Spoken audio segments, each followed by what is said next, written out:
Winning the Stanley Cup is one of the most coveted accomplishments in all of sports. And sure, I'm biased, but I think it's the best and the hardest trophy to win in the world. Only about 15% of all NHL players in the history of the sport have won a Stanley Cup, so even getting the opportunity to play for one is special and hard to come by. So even if you don't win, playing in the Cup final is a feat in itself. And no one knows both sides of the story better than Corey Perry. He got the taste of glory quickly in his NHL career, and since then, it's been nothing but misery. Corey Perry was selected by the Anaheim Ducks, or at the time the Mighty Ducks of Anaheim, with the 28th pick in the 2003 draft, a draft in which many future All-Stars were taken. The first overall pick was future Hall of Fame goaltender Marc-Andre Fleury, which was just the start to the star-studded draft. More notable picks that came throughout the draft were Eric Staal, Thomas Vanek, Ryan Suter, Jeff Carter, Brent Burns, Zach Parise, Shea Weber, Patrice Bergeron, and Ryan Getzlaf, who was taken by the Ducks at 19th overall. So you can definitely say that the 2003 NHL draft shaped the future of the league for years to come, but also shaped the face of the Mighty Ducks franchise as they drafted both Ryan Getzlaf and Corey Perry in the first round, two players who would play a huge role for the team going forward. Perry didn't make his debut with the Ducks until the 05-06 season, and even then he split the season between the NHL and the AHL. In 19 minor league games, he recorded 34 points, and in 56 games up in the NHL, he had 25 points. He stayed in the NHL for the playoff run, which saw the Ducks make it all the way to the Western Conference Final, before ultimately losing to the Edmonton Oilers, who then lost to the Carolina Hurricanes in the Stanley Cup Final. In his sophomore season, 06-07, Perry improved to 44 points, this time playing in the full 82 games on what was called the Kid Line, alongside Ryan Getzlaf and Dustin Penner. The Kid Line helped Anaheim book a trip back to the playoffs after they clinched their division. Perry had a great run in the playoffs, scoring 15 points in 21 games, and helped the Ducks win their first Stanley Cup in franchise history. In the finals against the Senators, he assisted on Getzlaf's goal in Game 1, and then scored a crucial goal in Game 3. In the final game of that series, Perry scored and then assisted on Rob Niedermayer's goal as the Ducks clinched the Stanley Cup. And while winning the Stanley Cup so early in his career was incredible, it also set the bar extremely high for Corey Perry. It's tough when you achieve your dream so quickly because everything after that can feel like a letdown, no matter how hard you try. The following year in 07-08, Perry stepped up his game, racking up 29 goals, 25 assists, and 54 points in 70 games.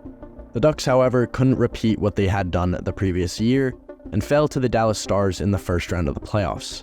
That offseason, Perry signed a 5-year, $26 million contract extension, the same as Ryan Getzlaf's deal from the previous offseason. The 08-09 season was a breakout year for Perry, leading the Ducks with 32 goals and finishing second in points with 72. The 2010-2011 season was Perry's career best. He led the NHL with 50 goals, earning the Maurice Rocket-Richard Trophy, and also finished the season with 48 assists for 98 points, third highest in the league. At the end of the season, Perry won the Hart Memorial Trophy as the NHL's regular season MVP, becoming the first Ducks player to win the award and the Maurice Richard Trophy since Teemu Selanne in 1999. Perry then continued to produce for the Ducks, never really living back up to that 98-point season, but he was a solid player for them.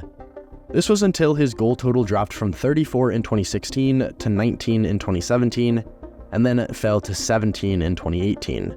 And then on September 26, 2018, Perry was sidelined for 5 months due to surgery for a torn meniscus and an MCL injury. He returned on February 2, 2019, and finished the season with 6 goals and 10 points in just 31 games as the Ducks missed the playoffs for the first time since 2012.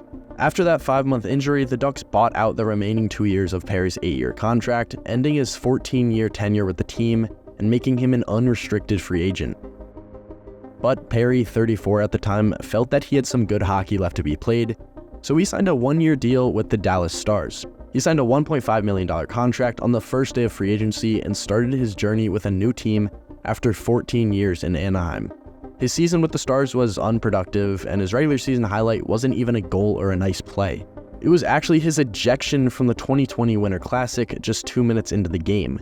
He was suspended 5 games and had to forfeit $40,000 for this elbow, shortening his season to just 57 games, where he scored 21 points. The Stars were successful in the postseason as they made it to the Stanley Cup Final, but lost in 6 games to the Tampa Bay Lightning. Despite Perry saving the Stars' season with an overtime winning goal in Game 5 of the final, the Stars chose not to bring him back for another year.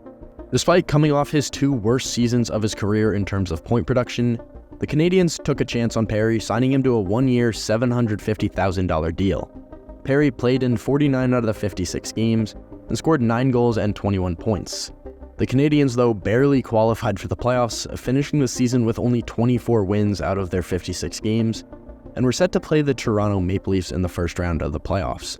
Perry and the Habs rallied back from 3-1 down to win games 5, 6, and 7 to move on to the second round. They would then take care of that round and the conference finals to book their ticket in the Stanley Cup Finals against the Tampa Bay Lightning, who were playing for their second straight Stanley Cup.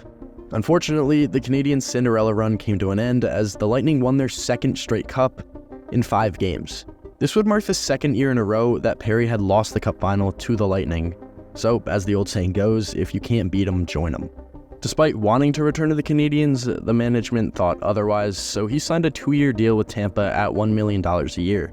Shortly into the season, Perry was named an alternate captain and then went on to score 19 goals and 40 points, which was his best year in a while. This all helped the Lightning make the playoffs, and Corey Perry then faced the Toronto Maple Leafs in the first round for the second straight year, and once again, he beat them in 7 games.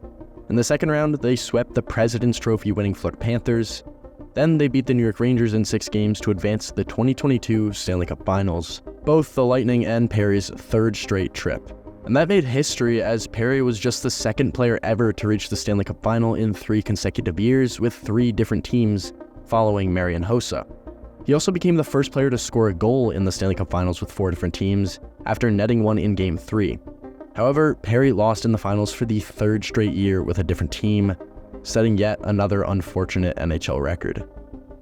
The next year, Perry regressed to 25 points, and this time he did not go to the Cup Final for the first time since 2019.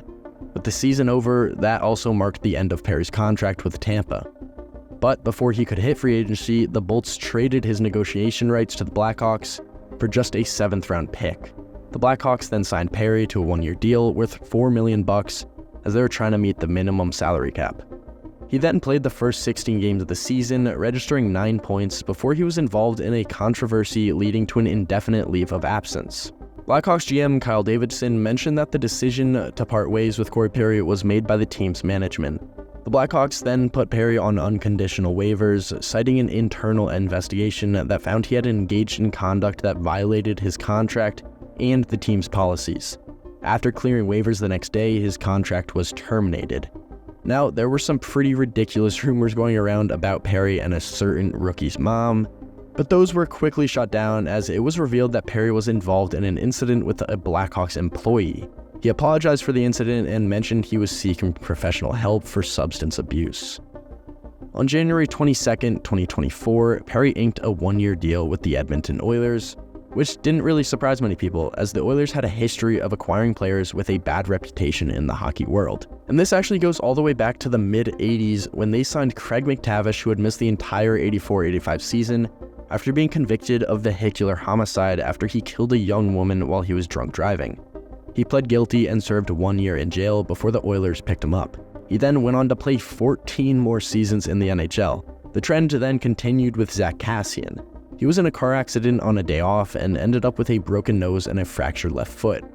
Kassian wasn't driving, but he was under the influence. This led to a suspension without pay and a stint in the NHL's substance abuse program.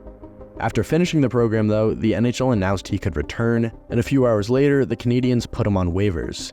He cleared them, but was asked not to join the Habs affiliate, and that's where the Oilers swept in and traded for him. Evander Kane has been involved in several controversies throughout his career, including allegations of assault and harassment, financial troubles such as filing for Chapter 7 bankruptcy in 2021, with nearly $27 million in liabilities, and a significant gambling debt. He also had reported conflicts with teammates and management, leading to frequent trade rumors. And in 2021, Kane was suspended 21 games by the NHL for submitting a fake COVID-19 vaccination card. Additionally, his ex-wife accused him of gambling on NHL games, which led to an investigation that ultimately cleared him of the wrongdoing. She also accused him of domestic abuse, adding to his legal and personal issues. Even with all this going on, the Oilers picked him up, and he's now a regular top 6 player for them. So if you can play hockey, it doesn't really matter your background, you can always find a spot in Edmonton. So with half the season to play, Perry joined the Oilers and posted 13 points in 38 games during the regular season, then chipped in with 3 points in the playoffs, including a goal in Game 5 of the Cup, marking him the first player in history to score in the Stanley Cup Finals with 5 different teams. The Oilers, though, ended up losing in a dramatic 7-game series to the Florida Panthers as Perry watched the opposing team celebrate a Stanley Cup for the 4th time in 5 years.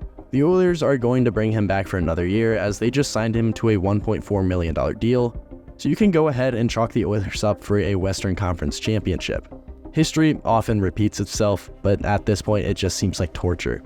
Sure, Perry won his cup, but that was nearly 20 years ago.